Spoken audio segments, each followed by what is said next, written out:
लोगों को धर्म से जोड़ना, नशा मुक्ति संकल्प कांवर यात्रा का दमोह सीमा में प्रवेश, जगह जगह स्वागत। कैबिनेट मंत्री का दर्जा प्राप्त Madhya Pradesh where housing corporation के अध्यक्ष राहुल सिंह की कांवर पद यात्रा दमोह जिले की सीमा में प्रवेश कर चुकी है।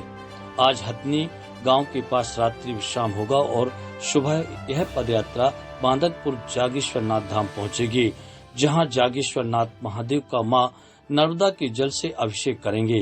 पदयात्रा प्रतिवर्ष इसी समय राहुल सिंह अपने परिवार के साथ मां नर्मदा के तट परमान घाट से पहुंचते हैं और वहां से श्री देव जागेश्वर नाथ बांदकपुर के लिए अपने परिवार के साथ पैदल यात्रा करते हैं। यात्रा का संकल्प लोगों को धर्म से जोड़ना, नशा मुक्त करना।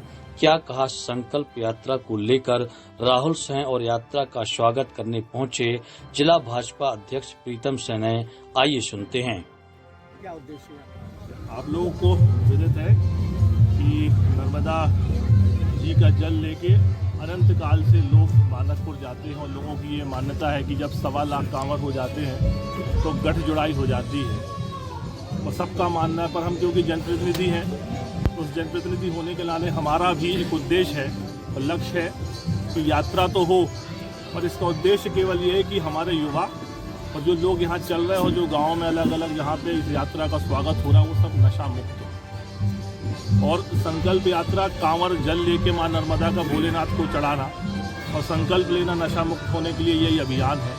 और इसी अभियान को लेते लेते पिछले 7 वर्षों से हम लोग लगे हुए हैं और माई की कृपा से हर वर्ष बहुत से लोग जो शराब पीते या मांस खाते उनको नशा मुक्त हम करते हैं और संकल्प हमारा कहीं ना कहीं पूर्ण हो रहा है। हमारे Madhya Pradesh where housing corporation के अध्यक्ष आदरणीय राहुल सिंह जी के माध्यम से ये 7वीं कांवर यात्रा है।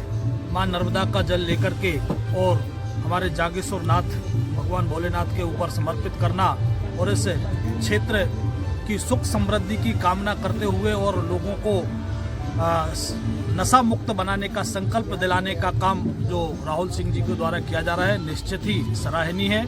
और इससे हमारे क्षेत्र में जो धार्मिक आस्थाएं बढ़ाने का काम भी इस यात्रा के माध्यम से हो रहा है, तो निश्चित ही ये सराहनीय यात्रा है। और इस यात्रा के माध्यम से मैं यह भी कहना चाहता हूं कि जो इनका संकल्प है उस संकल्प को पूर्ण करने के लिए हर युवा को संकल्पबद्ध होना चाहिए। हर युवा को ये संकल्प लेना चाहिए कि हम नशा मुक्त रहें और हमारे क्षेत्र के विकास के लिए भगवान भोलेनाथ से जो प्रार्थना इस यात्रा के माध्यम से की जा रही है, तो निश्चित ही इस यात्रा का जो उद्देश्य है उस उद्देश्य को लेकर के ये यात्रा निरंतर चलती रहे और इस यात्रा के माध्यम से धार्मिक भावना बढ़ाने का काम होता रहे।